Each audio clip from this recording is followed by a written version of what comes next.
தேவனுக்கு மகிமை உண்டாவதாக. ஒரு புஸ்தகத்தை நீங்க படிக்கிறனால நீண்ட நாள் உயிரோடு இருக்க முடியுமா? உபாகமம் 17ஆம் அதிகாரம் 20ஆம் வசனம் இப்படியாக வாசிக்கிறேன். அவன் லேவியராகிய ஆசாரியனிடத்தில் இருக்கிற நியாயப்பிரமாண நூலை பார்த்து தனக்காக ஒரு பிரதியை எழுதி தன்னிடத்தில் வைத்துக்கொண்டு தன் ஜீவனுள்ள நாளெல்லாம் அதை வாசிக்க கடவன். இப்படி செய்வதனால் தானும் தன் குமாரரும் இஸ்ரவேல் நடுவே தங்கள் ராஜ்யத்தில் நீடித்து வாழ்வார்கள். இந்த வசனம் படிக்கும்போது நீங்க புரிஞ்சிருப்பீங்க. ஜீவனாலெல்லாம் வேதாகமத்தை படிக்கும்பொழுது நீடித்த வாழ்வு, அதாவது நித்திய ஜீவனில் எவர்லாஸ்டிங் சொல்லக்கூடிய நித்திய ஒரு வாழ்வை உங்களால் பெற முடியும்னு. ஆனால் அது மாத்திரம் நான் இங்கே பேச வரல. தனக்காக ஒரு பிரதியை அவன் வாங்கி கொள்ள கடவன் அப்படின்னு இந்த வசனம் சொல்லுது. ஏன்னா நிறைய இடத்துல மொபைலில் இல்லை கம்ப்யூட்டரில் டவுன்லோடு பண்ணுறோம்.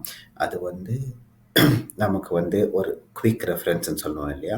நீங்கள் துரிதமாய் அதை பார்க்கறதுக்காக அது வச்சுக்கலாம். ஆனால் உங்கள்கிட்ட ஒரு வேதாகமம் இருந்தே ஆகணும். அதாவது ஒரு பிரதி நீங்கள் கடையில் போய் இந்த வேதாகமத்தை வாங்கி வச்சுக்கோங்க. அதன் முக்கியத்துவத்தை நான் இப்போ சொல்கிறேன். ஏன்னா நான் தொழில்நுட்பத்திற்கு எதிரானவன் கிடையாது. ஆனால் சில காரியங்களில் நீங்கள் இந்த காரியத்தை வைக்கணும்னு இந்த வசனம் கண்டித்து உணர்த்துது. இந்த பதிவை கொஞ்சம் கவனமாக கேளுங்க. ஐயா அகஸ்டின் ஜெபக்குமார் அவர்கள் ஒரு பிரசங்கத்தில் இப்படி சொன்னதை நான் கேட்டிருக்கேன்.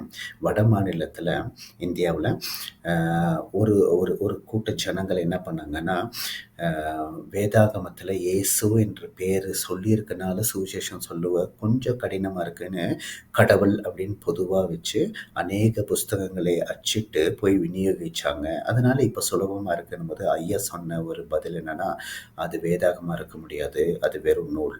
ஏன்னா இயேசுன்ற நாமத்தில் தான் வல்லமை இருக்குது, ரட்சிப்பு இருக்குது. அந்த நாமத்தினால தான் நாங்கள் ரட்சிக்கப்படணும் அப்படின்னு. இதனால் நான் சொல்ல வேண்டிய காரியம் என்னென்னா, சில இடத்துல நீங்கள் இந்த வேதாகம மேனுவல் பைபிள் சொன்ன பார்த்தீங்களா, அது இல்லாமல் டவுன்லோட் பண்ணிங்கன்னா யாரோ ஒருத்தர் சில வார்த்தைகளை மாற்றக்கூடும். அதை மாற்றிட்டாக்கா அவங்க வேதாகமத்தில் இருக்கிற அந்த தேவனுடைய வார்த்தைகளை வேறு யாராச்சும் கண்ட்ரோல் பண்ணக்கூடும். அதனால் அது வெறும் புஸ்தகமாய் மாறிடும். அது தேவனுடைய வார்த்தையாக நீங்கள் படிக்க மாட்டீங்க. அதனால் ஆண்டவருடைய வசனம் இது குறிப்பாக கண்டித்து உணர்த்துது. என்னென்னா, ஒரு பிரதியை நீங்கள் வாங்கிக்கோங்க. கடையில் போய் ஒரு வேதாகமத்தை வாங்கிக்கோங்க. வாழ்நாள் எல்லாம் அதை வாசிங்க. நீங்கள் அதை வாசிக்கும் பொழுது அந்த வேதாகமம் உங்களையே வாசித்து உங்களை நல்ல மனுஷனா தேவனுடைய பிள்ளையாக நீடித்த வாழ்வை உங்களுக்கு தருவார். தேவன் தாமே உங்களை ஆசீர்வதிப்பாராக.